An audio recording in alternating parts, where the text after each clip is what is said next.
Readings of Almighty God's words on the pursuit of the truth. How to pursue the truth. 19. In addition to having these expectations for adult children, parents also have a requirement for their own children that is common among all parents in the world, which is that they hope they can be filial children and treat their parents well. Of course, some specific ethnic groups and regions have more specific requirements for their children. For example, in addition to being filial to their parents, they also need to care for their parents till death and arrange their funerals, live with their parents after reaching adulthood, and take responsibility for their parents' livelihoods. This is the last aspect of parental expectations toward their offspring that we will discuss now, demanding that their children be filial and take care of them in their old age. Is this not the original intention of all parents in having children, as well as a basic requirement for their children? Parents ask their children when they are still young and don't understand things. When you grow up and earn money, who are you going to spend it on? Will you spend it on mommy and daddy? Yes. Will you spend it on daddy's parents? Yes. Will you spend it on mommy's parents? Yes. How much money can one child earn in total? They have to support their parents, both sets of grandparents, and even their distant relatives. Tell me, isn't this a heavy burden for a child? Aren't they unlucky? Even though they speak in the innocent, naive way that children do, and don't know what they are actually saying, this reflects a certain reality, which is that parents raise their children with a purpose, and that purpose is neither pure nor simple. When their children are still very young, the parents already start setting demands and are always testing them, asking, "When you grow up, will you support mommy and daddy?" Yes. Will you support daddy's parents? Yes. Will you support mommy's parents? Yes. Who do you like the best? I like mommy best. Then dad gets jealous. What about daddy? I like daddy best. Mom gets jealous. Who do you really like the best? Mommy and daddy. Then both parents are satisfied. They strive for their children to be filial, starting when they have just barely learned to speak. And they hope that their children will treat them well when they grow up. Although these young children cannot express themselves clearly and don't understand much, parents still want to hear a promise in their children's answers. At the same time, they also want to see their own future in their children and hope the children they are raising will not be ungrateful, but filial children who will take responsibility for them, and even more so, on whom they will be able to rely, and who will support them in their old age.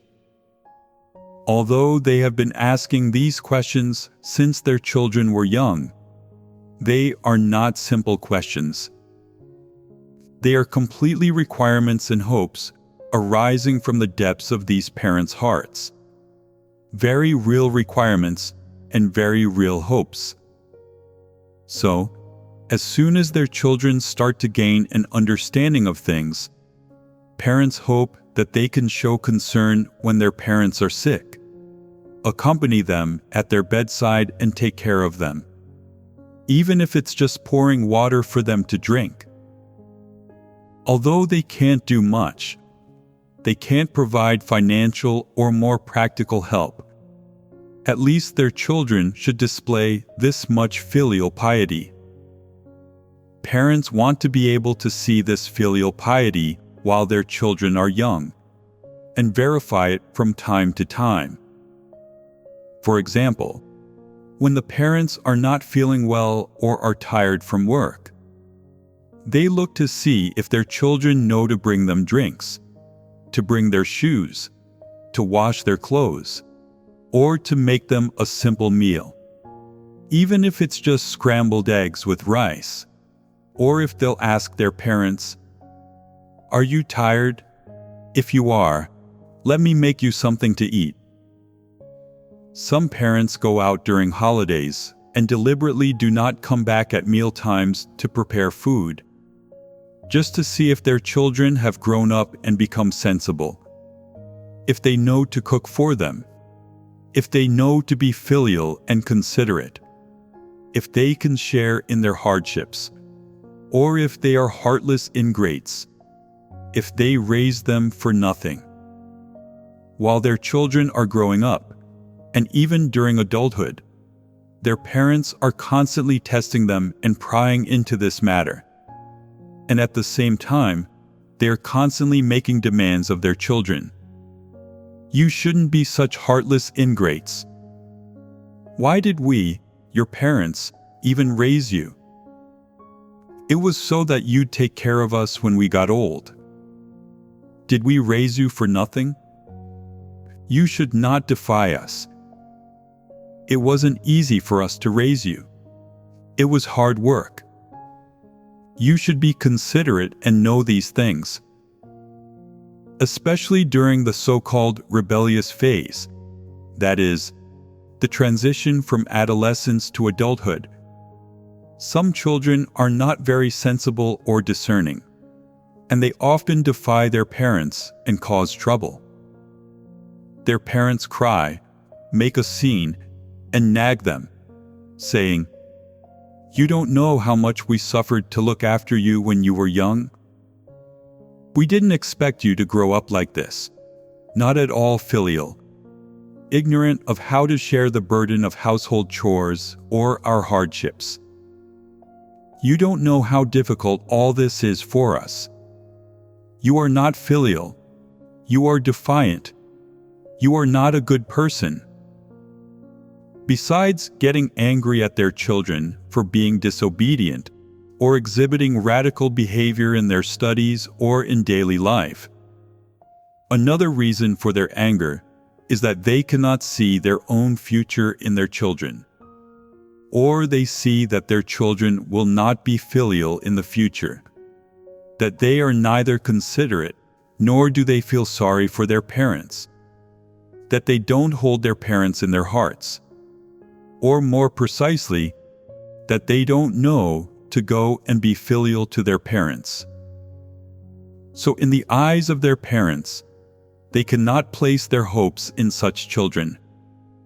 They may be ungrateful or defiant, and their parents are heartbroken, feeling that the investments and expenses they made for the sake of their children were in vain, that they made a bad deal. It wasn't worth it, and they regret it, feeling sad, distressed, and in anguish. But they are unable to get back what they spent, and the more they can't get it back, the more regret they feel, the more they want to demand that their children be filial, saying, "Can't you be a bit more filial? Can't you be more sensible? Can't we be able to count on you when you grow up?" For example, say that parents need money, and they don't make a peep about it, but their children bring that money home for them. Suppose that parents wish to eat meat or something delicious and nutritious, and they don't say anything about it, but their children bring that food home for them. Those children are especially considerate of their parents. No matter how busy they are with work or how heavy their own family burdens are, they always bear their parents in mind. Then their parents will think, "Ah, my child can be counted on. They are finally grown up. All the energy spent raising them was worth it. The money spent on them was worth it. We've seen a return on our investment." But if their children do anything that is slightly beneath what their parents expect, they will judge it based on how filial they are, determining that they are unfilial, unreliable, ungrateful, and that they brought them up in vain. There are also some parents who are occasionally busy with work or running errands, and they come home a bit later to find that their children made dinner without saving any for them. These young people haven't yet reached that age. They may not think about it or have the habit of doing this. Or some people may simply lack that humanity and not be able to show consideration or care for others. They might also be influenced by their parents, or it could be that their humanity is inherently selfish, so they cook and eat themselves without leaving any for their parents or making an additional portion. When the parents come home and see this, they take it to heart and get upset. What are they upset about? They think that their children are neither filial nor sensible, especially when it comes to single mothers. Seeing their children behave like this makes them even more upset. They start crying and shouting, "You think it was easy for me to raise you for so many years? I've been both a father and a mother to you, raising you all this time. I work so hard, and when I come home, you don't even cook a meal for me. Even if it's just a bowl of porridge, if it's not even hot, it would still be a nice gesture of your love. How can you not understand this at your age?" They don't understand and don't act appropriately. But if you didn't have this expectation of them, would you be so angry? Would you take this matter so seriously? Would you consider it as a criterion of filial piety? If they don't cook for you, you can still cook for yourself. If they weren't there, wouldn't you still have to go on living? If they aren't filial to you, shouldn't you have just not given birth to them? If they really never learn how to cherish and take care of you their whole lives, what should you do? Should you treat this matter correctly, or be angry, upset, and regretful about it, always at loggerheads with them? What is the right thing to do? All in all, you still don't know what to do.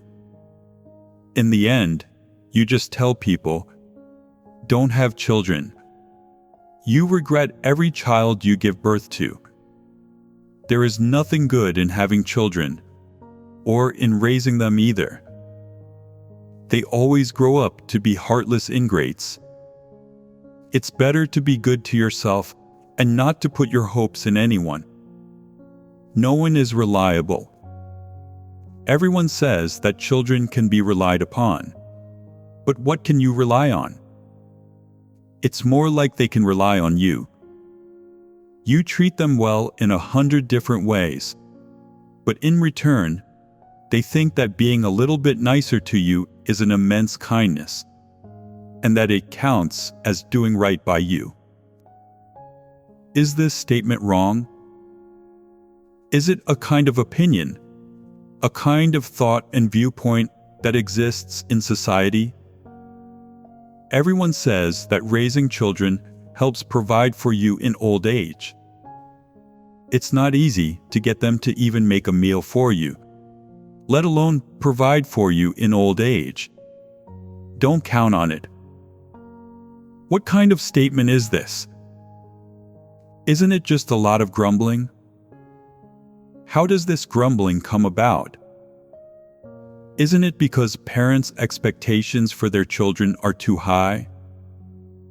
They have standards and requirements for them, demanding them to be filial, considerate, obedient to every word they say, and to do whatever necessary to be filial, and to do what children ought to.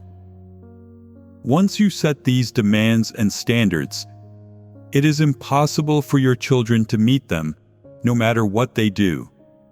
And you will be full of grumbling, and have a pile of complaints. No matter what your children do, you will regret giving birth to them, feeling that the losses outweigh the gains, and that there is no return on your investment. Isn't this how it is? Isn't this because your goal in raising children is wrong? Is it right or wrong to bring such consequences about? Giving rise to such consequences is wrong. And clearly, your initial goal in raising children was also wrong. Raising children is in itself a responsibility, an obligation of human beings. Originally, it was human instinct, and later it became an obligation and responsibility. Children do not need to be filial to their parents, or to support their parents in their old age. And it is not as if people should only have children if they are filial. The origin of this goal is itself impure, so it ultimately leads people to voice this kind of mistaken thought and viewpoint. Oh goodness, don't raise children, whatever you do. Since the goal is impure, its resulting thoughts and viewpoints are also incorrect. So, don't they need to be corrected and let go of? How should one let go of and correct them? What kind of goal is a pure one to have? What kind of thought and viewpoint is correct? In other words, what is the correct way to handle one's relationship with their children? First of all, raising children is your choice. You willingly gave birth to them, and they were passive in being born. Apart from the task and responsibility given to humans by God to produce offspring, and apart from God's ordination, for those who are parents, their subjective reason and starting point is that they were willing to give birth to their children. If you are willing to bear children, then you should raise them and nurture them into adults, allowing them to become independent. You are willing to bear children, and you have already gained much from raising them. You have benefited greatly. First of all, you have enjoyed a joyful time living together with your children, and you've also enjoyed the process of raising them. Although this process has had its ups and downs, it was mostly filled with the happiness of accompanying your children and being accompanied by them, which is a necessary process for humanity. You have enjoyed these things, and you've gained a lot already from your children. Isn't that right? Children bring happiness and companionship to their parents, and it's parents who, through paying prices and investing their time and energy, get to watch these small lives gradually grow into adults. Starting as clueless and young lives that don't know anything at all, their children gradually learn to speak, gain the ability to put words together, to learn and differentiate various types of knowledge, to have conversations and communication with their parents, and to view matters fairly. This is the kind of process parents undergo. To them, this process cannot be replaced by any other event or role. Parents have already enjoyed and gained these things from their children, which is a great comfort and reward to them. In fact, just from the act of bearing and raising children, you have already gained a lot from them. As for whether your children will be filial to you, whether you can rely on them before you die, and what you can obtain from them, these things depend on whether you are destined to live together, and it's up to God's ordination. In another respect, what kind of environment your children live in, their living conditions, whether they have the conditions to be able to take care of you, whether they are financially comfortable, and whether they have extra money to provide you with material enjoyment and assistance, also depends on God's ordination. Moreover, subjectively as parents, whether you have the fate to enjoy the material things, money, or emotional comfort that your children give you, also depends on God's ordination. Isn't that so? These are not things that can be solicited by humans. You see, some children are not liked by their parents, and their parents are not willing to live with them. But God has ordained for them to live with their parents, so they are unable to travel far away or leave their parents. They are stuck with their parents for their entire lives. You couldn't drive them away if you tried. Some children, on the other hand, have parents who are very willing to be with them. They are inseparable, always missing each other, but for various reasons, they are unable to reside in the same city as their parents, or even in the same country. It is difficult for them to see each other's faces and talk to one another. Even though communication methods have become so developed, and video chat is a possibility, it is still different from living together day in and day out. Their children, for whatever reason, go abroad, work or live in another place after getting married, and so on. And they are separated from their parents by a long, long distance. It is not easy to meet up even once, and making a phone or video call depends on the time. Because of the time difference or other inconveniences, they are unable to communicate with their parents very often. What are these major aspects related to? Aren't they all related to God's ordination? It is not something that can be decided by the subjective wishes of either parent or child. Most of all, it depends on God's ordination. In another respect, parents worry about whether they can rely on their children in the future. What do you want to rely on them for? To bring tea and pour water?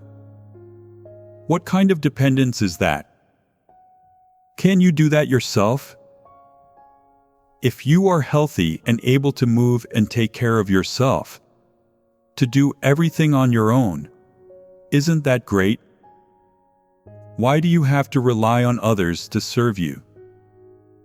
Is it really happiness to enjoy your children's care and companionship, as well as them serving you both at the dinner table and away from it? Not necessarily. If you are unable to move, and they really do have to serve you both at table and away from it, does that constitute happiness for you? If you were given a choice, would you choose to be healthy and not need your children's care? Or would you choose to be paralyzed in bed with your children by your side? Which one would you choose? It's so much better to be healthy. Whether you live to be 80, 90, or even 100 years old, you can keep taking care of yourself. This is a good quality of life. Although you may grow old, your wits may become slow, you may have a bad memory, eat less, do things more slowly and not as well, and going out is not as convenient. it's still great that you're able to take care of your own basic needs. It's enough to occasionally receive a phone call from your children to say hello or have them come home and stay with you during the holidays. Why demand any more from them? You're always relying on your children. Will you only be happy when they become your slaves? Isn't it selfish for you to think that way? You're always demanding that your children be filial and that you be able to rely on them. What is there to rely on? Did your parents rely on you? If your parents didn't even rely on you, why do you think you should rely on your own children? Isn't that being unreasonable? Regarding the matter of expecting their children to be filial to them, in one respect, parents must know that everything is orchestrated by God and depends on God's ordination. In another, people have to be reasonable, and by giving birth to their children, parents are inherently experiencing something special in life. They have already gained a lot from their children and come to appreciate the sorrows and joys of parenting. This process is a rich experience in their lives, and of course, it is also a memorable one. It compensates for the shortcomings and ignorance that exist in their humanity. As parents, they have already gained what they ought to gain out of raising their children. If they are not content with this, and demand that their children serve them as attendants or slaves, and expect their children to repay them for raising them by showing their parents filial piety, taking care of them in their old age, sending them off in burial, placing them in a coffin, keeping their body from rotting in the house, weeping bitterly for them when they pass, going into mourning and grieving them for 3 years, etc., letting their children use these to pay back their debt, then it becomes unreasonable and inhumane. You see, in terms of how God teaches people to treat their parents, He only requires them to be filial to their parents, and does not at all require that children support their parents until death. God does not give people this responsibility and obligation. He never said anything like this. God only advises children to be filial to their parents. Showing filial piety to parents is a general statement with a broad scope. Speaking about it in specific terms today, it means fulfilling your responsibilities within your ability and conditions. That's enough. It's that simple. That is the only requirement for children. So, how should parents understand this? God does not demand that children must be filial to their parents, take care of them in their old age, and send them off. Therefore, those who are parents should let go of their selfishness and not expect everything about their children to revolve around them just because they gave birth to them. If children do not revolve around their parents and do not consider them the center of their lives, then it isn't right for parents to constantly scold them, plague their conscience, and say things like, "You are ungrateful, unfilial, and disobedient. And even after raising you for so long, I still can't rely on you." Always scolding their children like this and putting burdens on them. Demanding that one's children be filial and accompany them, take care of them in old age and bury them, and constantly think about them wherever they go, is an inherently wrong course of action, an inhumane thought and idea. This kind of thinking may exist to a greater or lesser degree in different countries or among different ethnic groups, But looking at traditional Chinese culture, Chinese people particularly emphasize filial piety. From ancient times to the present, this has always been discussed and emphasized as a part of people's humanity and a standard for measuring whether someone is good or bad. Of course, in society, there is also a common practice and public opinion that if children are not filial, their parents will also feel ashamed, and the children will feel unable to bear this mark on their reputation.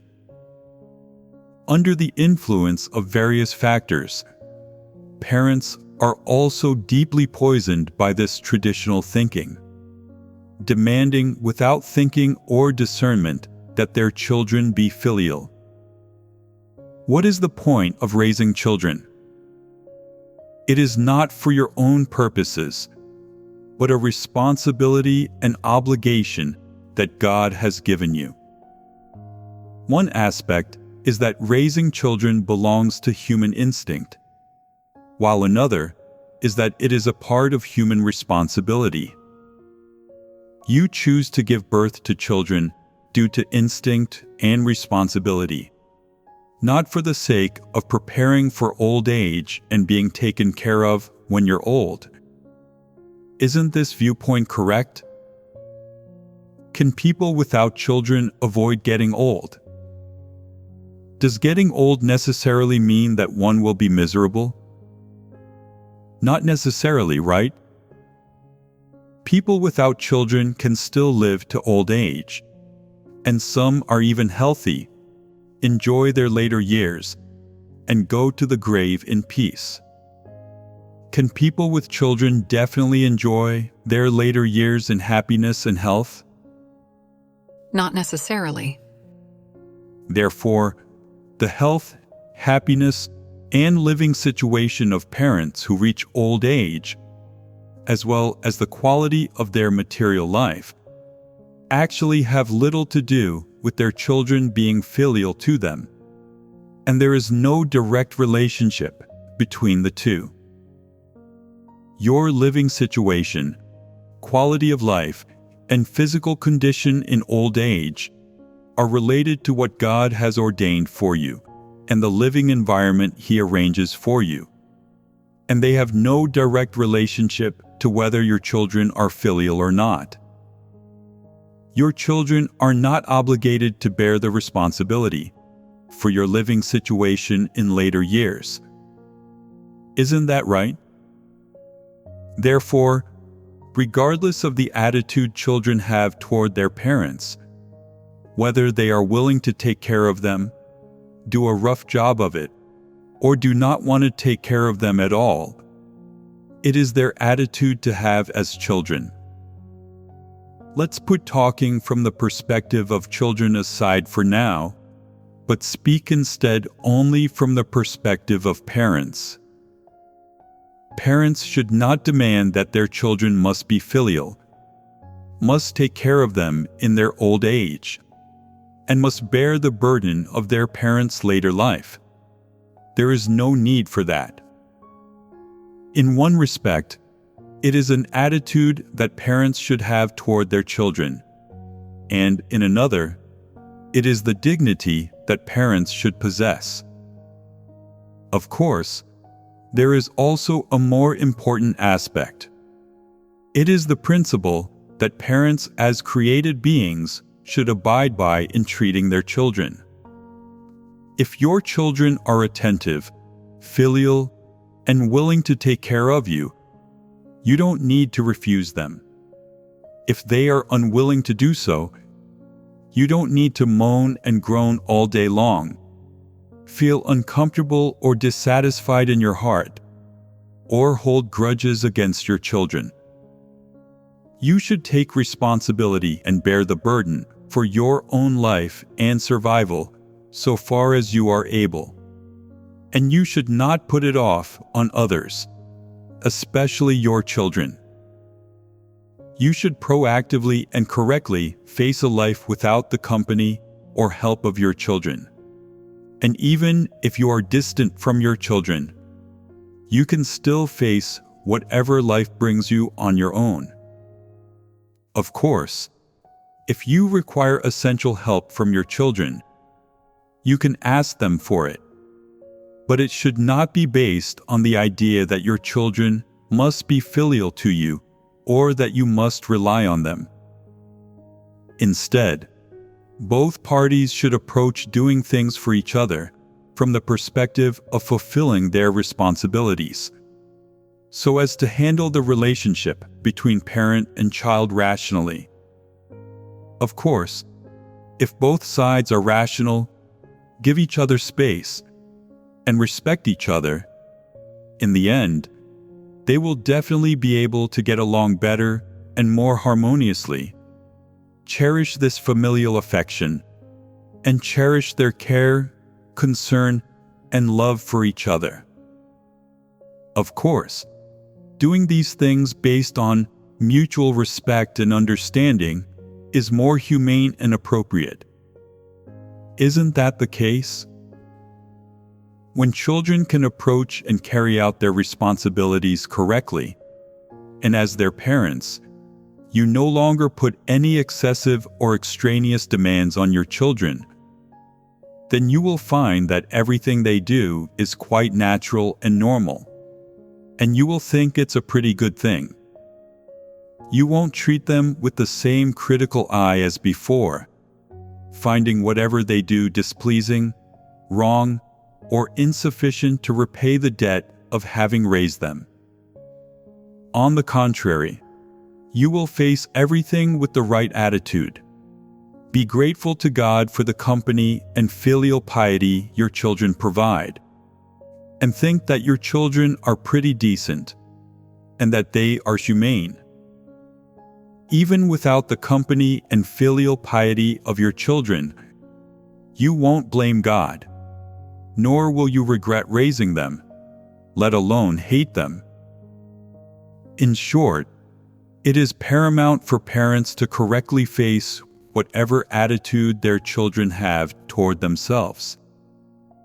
Facing this correctly means not placing any excessive demands on them, not behaving extremely toward them, and certainly not making any inhumane or negative critique or judgments about anything they do. That way, you will begin to live with dignity. As parents, according to your own ability, conditions, and of course, God's ordination, you ought to enjoy whatever God gives you. And if He doesn't give you something, then you should also thank God and submit to Him. You shouldn't compare yourself to others, saying, "Look at so-and-so's family. Their child is so filial, always taking his parents out for a drive and going on vacations in the South. Every time they come back, they are loaded with bags of all sizes. That child is so filial. Just look at their kid. He's someone they can rely on. You'd have to raise a son like that to have someone to take care of you in old age. Now look at our son. He comes home empty-handed and never buys us anything. Not only is he empty-handed, but he rarely comes home at all. If I don't call him, he doesn't come home. But once he comes back home, all he wants is food and drink, and he doesn't even want to do any work. Since that's the case, just don't call him back home. If you call him back home, aren't you asking to be miserable? You know that if he comes home, he will just eat and drink for free, so why call him? If you don't have any motive for doing so, would you still call him home? Isn't it just because you are debasing yourself and being selfish? You always want to rely on him, hoping you didn't raise him in vain, hoping that the one you yourself raised may not be a heartless ingrate. You always want to prove that the one you raised is not a heartless ingrate, that your child is a filial one. What's the use of proving this? Can't you live your own life well? Can't you live without children? You can go on living. There are too many examples like this, aren't there? Some people cling to a rotten and outdated notion, saying, "It doesn't matter whether people have children to be filial to them, and whether their children are filial while they are still alive. But when they die, their children must carry them out in a coffin. If they don't have their children at their side, no one will know when they die, and their body will rot in their house.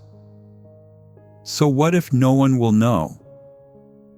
When you die, you're dead, and you're no longer conscious of anything anymore.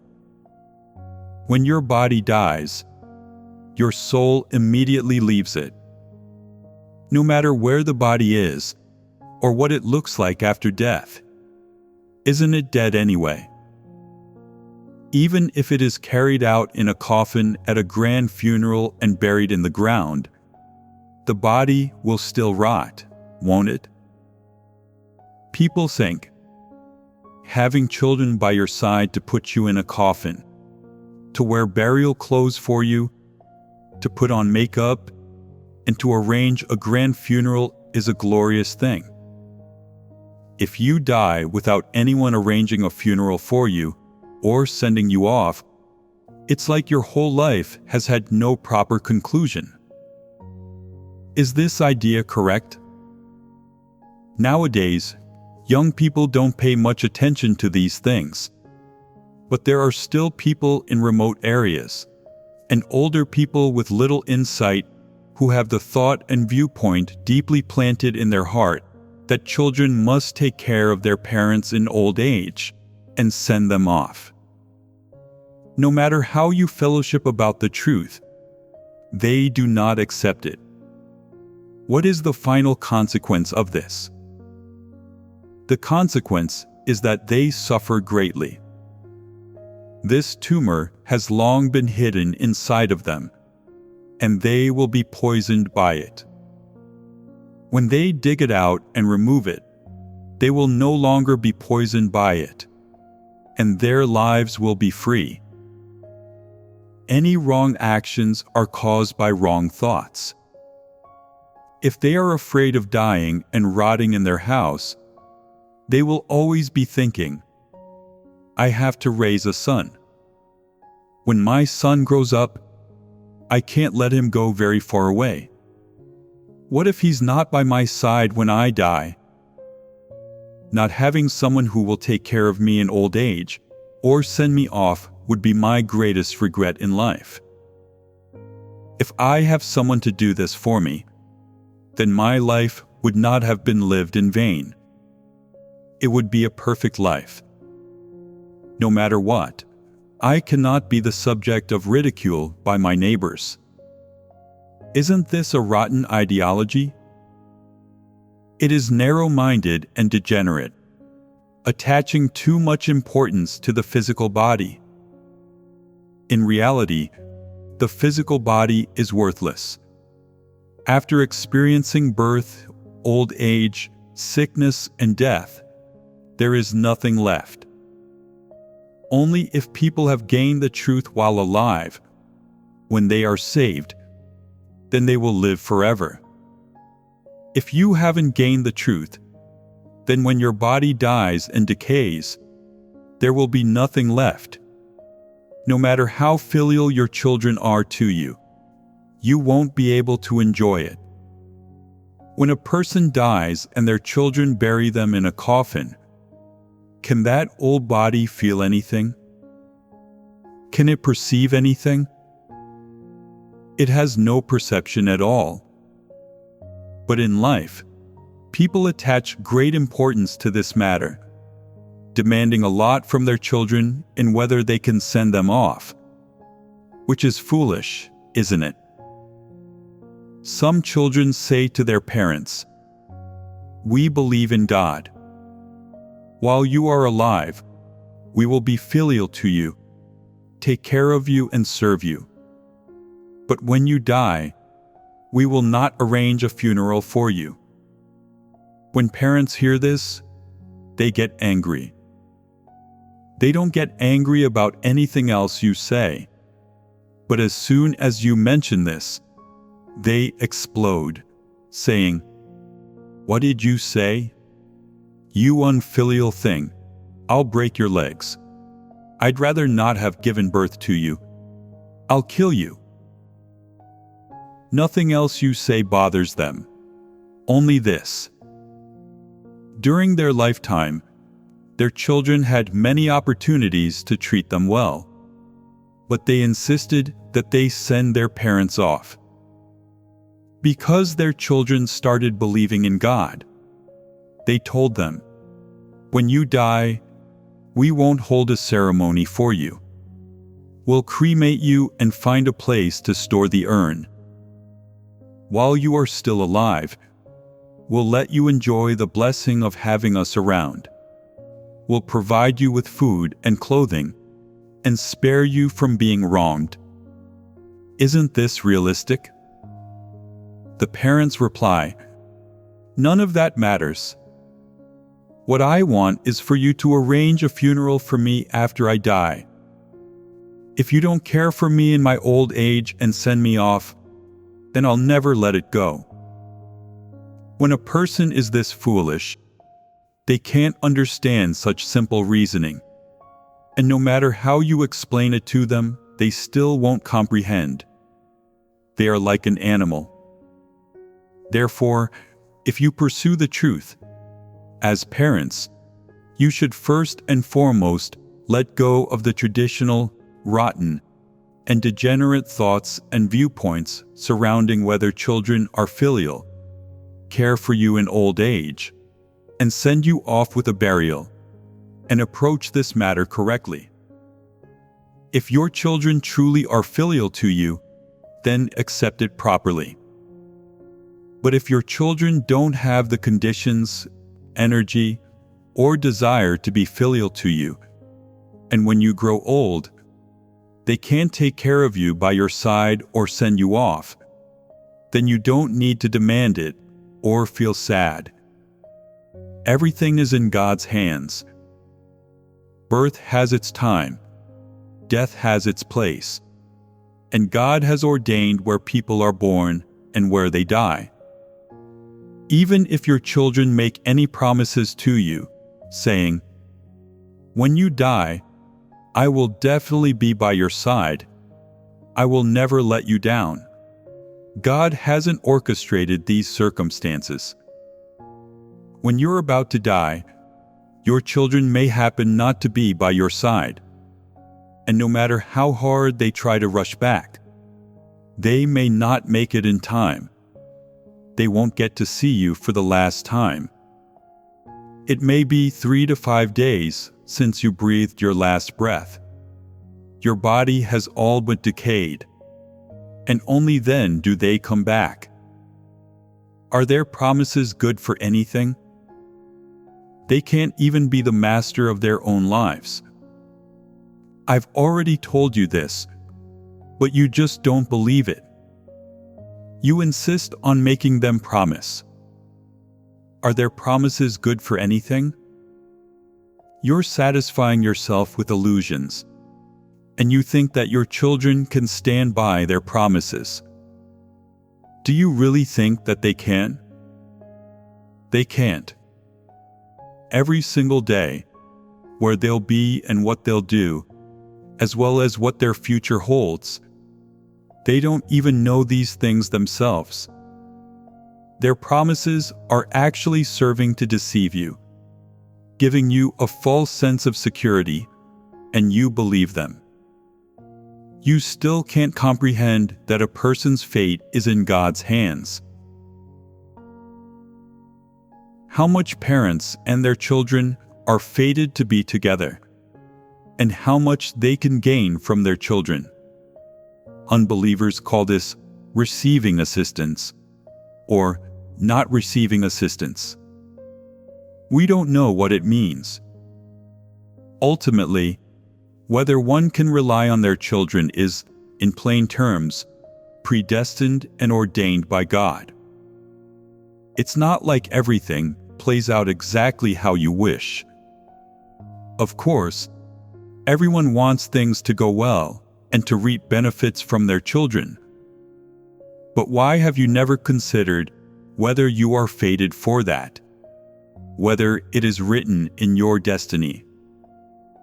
How long the bond between you and your children will last? Whether any job you do in life will have a connection with your children? Whether God has arranged for your children to participate in the significant events of your life? And whether your children will be among those involved when you experience a major life event? All of these depend on God's ordination.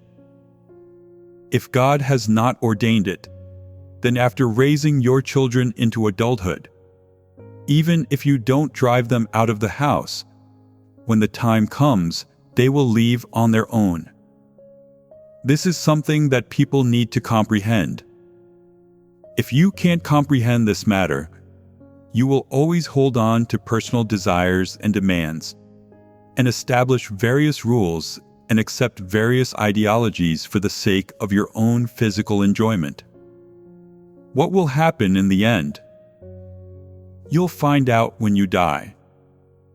You have done a lot of foolish things in your lifetime, and you have thought of many unrealistic things that do not conform to facts or to God's ordination. Won't it be too late to realize all this on your deathbed? Isn't this the case?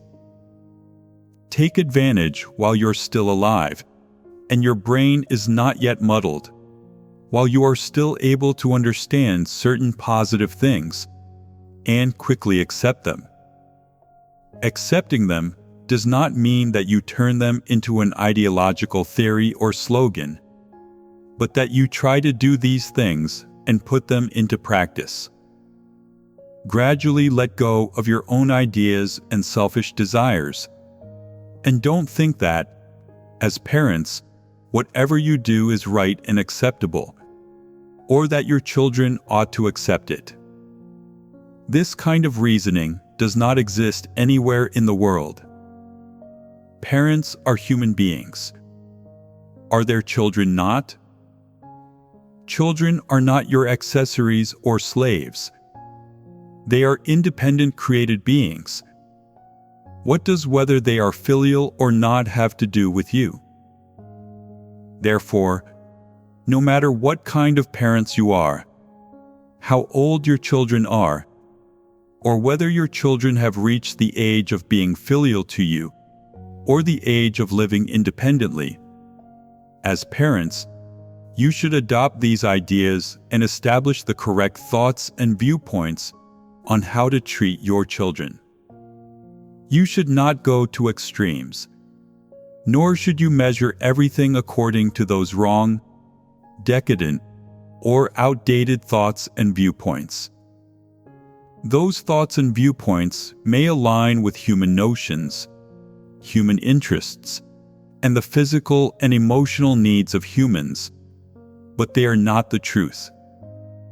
Regardless of whether you think they are proper or improper, these things can only bring you various troubles and burdens in the end, trap you in various predicaments, and make you reveal your hot-headedness to your children.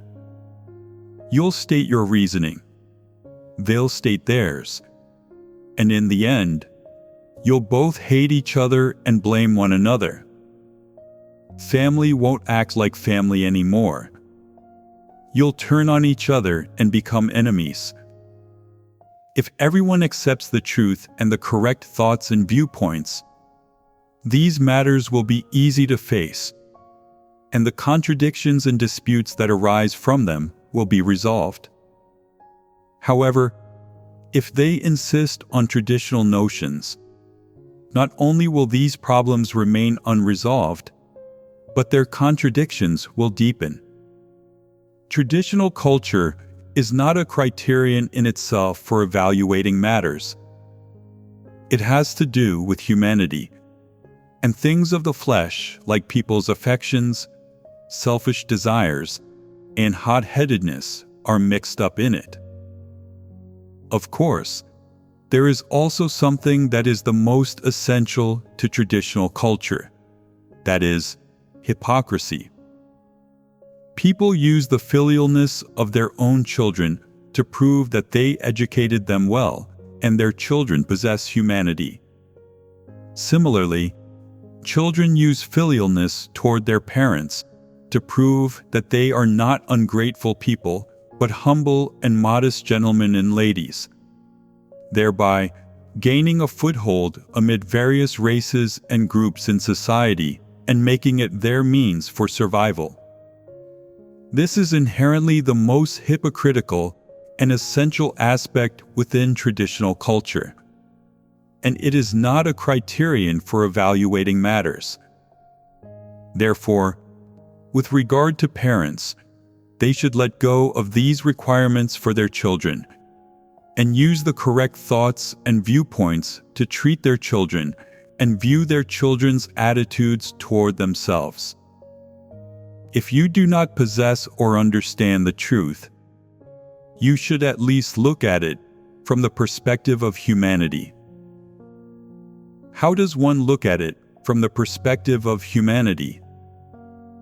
Children living in this society, in various groups, job positions, and social classes, do not lead easy lives.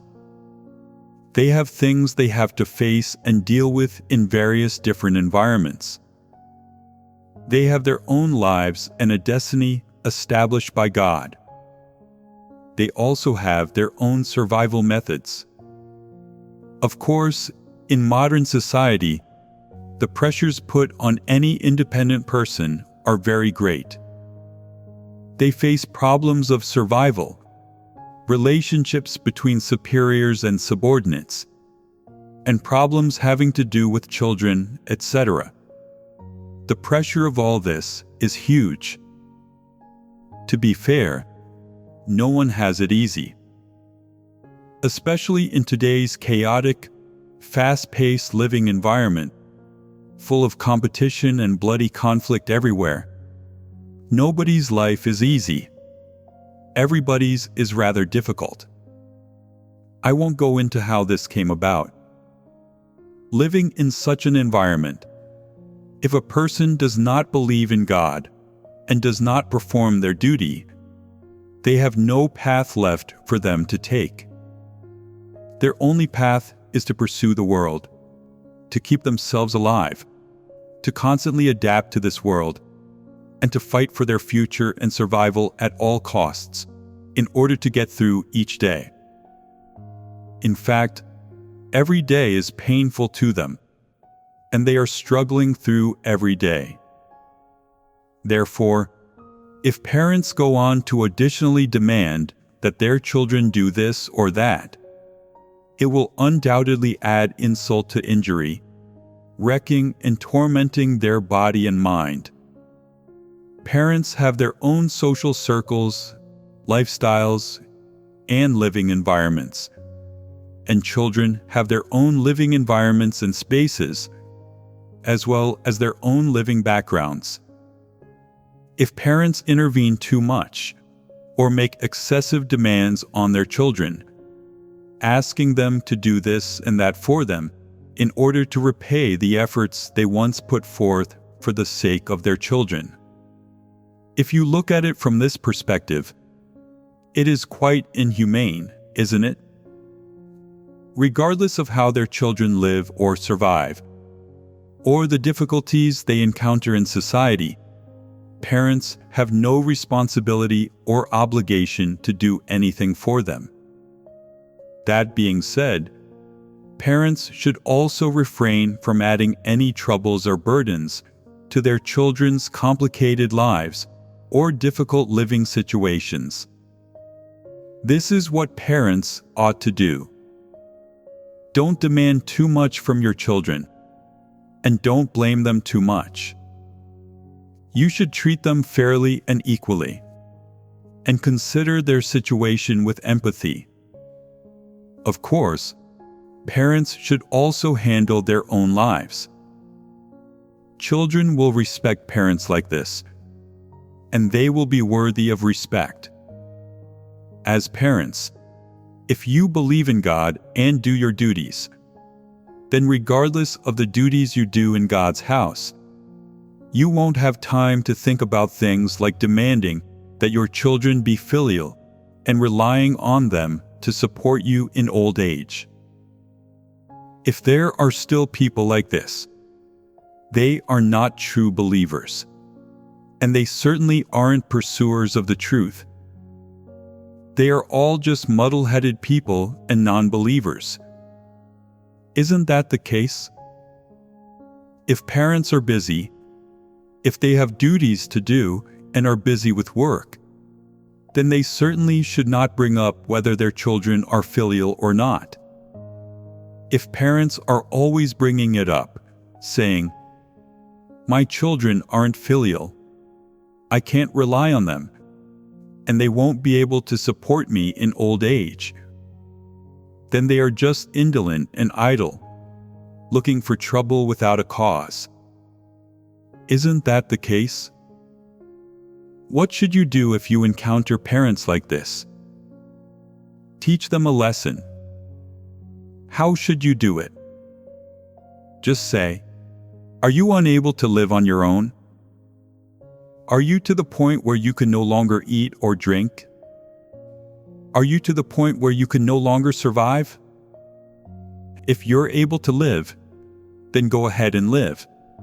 If you're not, then die." Do you dare say something like this? Tell me, is it inhumane to say it? You're unable to say it, aren't you? You can't bear to say it. When you get a little older, you'll be able to say it. If your parents have done too many infuriating things, then you will be able to say it. They have been really good to you and never hurt you. If they do hurt you, then you'll be able to say it. Isn't that so? If they're always demanding that you come home, saying, "Come home and bring me money, you ungrateful child," and scold you and curse you every day, then you will be able to say it. You'll say, "If you're able to live, then go ahead and live. If not, then die." Can't you go on living without children? Look at those elderly people who don't have children. Aren't they living well and happy enough?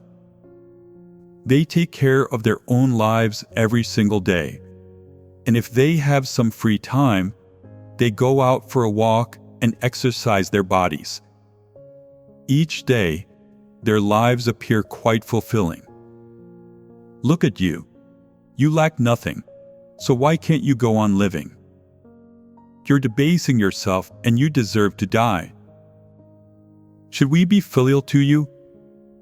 We are not your slaves, nor are we your private property. You have to walk your own path, and we are not obligated to bear this responsibility. We've given you enough to eat, to wear, and to use. Why are you messing around? If you keep messing around, we'll send you to a nursing home. This is how one should deal with parents like that, isn't it? You can't spoil them. If their children are not there to take care of them, they cry and sob all day, as if the sky is falling, as if they can't go on living. If they can't go on living, let them die and see for themselves. But they won't die. They cherish their lives too much. Their philosophy of living is to depend on others to live better, freer, and more willfully. They have to build their happiness and joy on the suffering of their children. Shouldn't these parents die? If their children pay them company and serve them every day, then they feel happy, joyful, and proud, while their children have to suffer and take it. Shouldn't these parents die?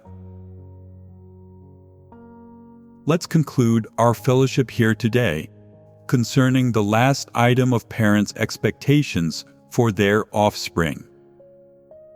Has the matter been made clear regarding parents' approach to whether their children are filial, reliable, take care of them in their old age, and send them off? As parents, you should not make such demands, have such thoughts and viewpoints, or place such hopes in your children. Your children do not owe you anything. It is your responsibility to raise them. Whether you do this well or not is another matter. They do not owe you anything. They are good to you and take care of you purely out of fulfilling a responsibility, not to repay any debt, because they owe you nothing. Therefore, they are not obligated to be filial to you or to be someone you can depend and rely on. Do you understand? They take care of you, are someone you can rely on, and give you a little money to spend. This is just their responsibility as children. It is not being filial. We previously mentioned the metaphor of crows feeding their parents and lambs kneeling to suck milk. Even animals understand this doctrine and can carry it out. Of course, humans should too. Humans are the most advanced creatures among all living things, created by God with thoughts, humanity, and feelings. As humans, they understand this without needing to be taught. Whether children can be filial or not depends broadly on whether God has ordained a destiny to exist between you both, whether a complementary and mutually supportive relationship will exist between you, and whether you can enjoy this blessing.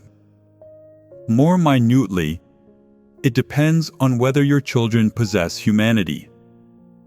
If they truly possess conscience and reason, then you don't need to educate them. They will understand it from a young age. If they understand it all from a young age, don't you think they will understand even more as they grow up? Isn't that the case? From a young age, they understand such doctrines as earning money to spend on mom and dad is what good children do. So won't they understand it even more when they grow up? Do they still need to be educated? Do parents still need to teach them such ideological lessons? There is no need. Therefore, it is a foolish course of action for parents to demand that their children must be filial, take care of them in their old age, and send them off. Are the children you give birth to not human? Are they trees or plastic flowers? Do they really not understand? Do you really have to educate them? Even dogs understand this. Look, when two little dogs are with their mother, if other dogs start running at their mother and barking, they won't stand for it. They protect their mother from behind the fence and don't let other dogs bark at her. Even dogs understand this. Of course, humans should too. There is no need to teach them. Fulfilling responsibilities is something that humans can do, and parents don't need to instill such thoughts in their children. They will do it on their own. If they don't possess humanity, then even under the right conditions, they won't do it. If they do possess humanity and have the right conditions, then they will naturally do it. Therefore, parents don't need to demand, prompt, or blame their children concerning whether or not they are filial, This is all unnecessary. If you can enjoy the filial piety of your children, it counts as a blessing. If you cannot enjoy it, it does not count as your loss. Everything is ordained by God, isn't it? Okay, let's end our fellowship here for today. Goodbye.